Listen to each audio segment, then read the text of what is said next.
एक आदमी पूरी जिंदगी सच के साथ जीता रहा, नौकरी गई, पैसा गया, यहाँ तक कि उसकी सेहत भी चली गई, लेकिन फिर भी उसने सच का साथ नहीं छोड़ा। क्या आज के जमाने में ये सब पॉसिबल है? सत्यकाम, धर्मेंद्र 1969।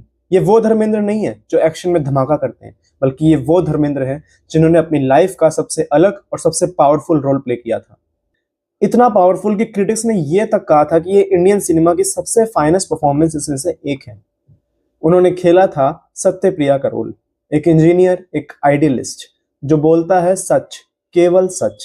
नौकरी का पहला दिन था। एक औरत उसके सामने थी जिसका नाम है रंजना, जिसको प्ले किया था शर्मिला टैगोर ने। एक करप्ट पुलिस ऑफिसर रंजना का फायदा उठाने वाला था। सत्यकाम चाहे तो उसे रोक सकता था, मगर उसने ऐसा नहीं किया और ये गिल्ट उसके अंतर मन में जाके बस गया। ये गिल्ट पूरी जिंदगी उसका पीछा करता रहा और इसी गिल्ट को कम करने के लिए, अपनी गलती सुधारने के लिए उसने रंजना से शादी की।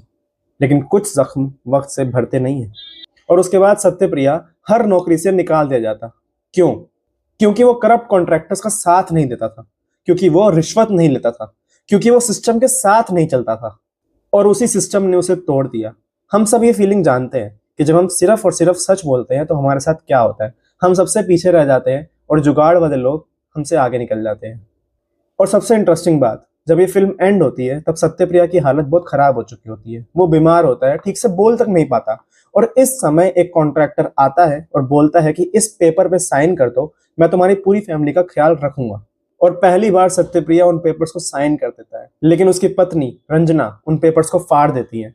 सत्यप्रिया को एहसास होता है कि चलो कोई नहीं, मरते वक्त कम से कम एक इंसान को तो वो सच की तरफ मोड़ पाया। आज के जमाने में सत्यप्रिया जैसे लोगों का मिलना बड़ा मुश्किल है और अगर मिल भी जाए तो क्या आपको लगता है कि सत्यप्रिया जैसे लोग इस दुनिया में सरवाइव कर सकते हैं? कमेंट में बताइए।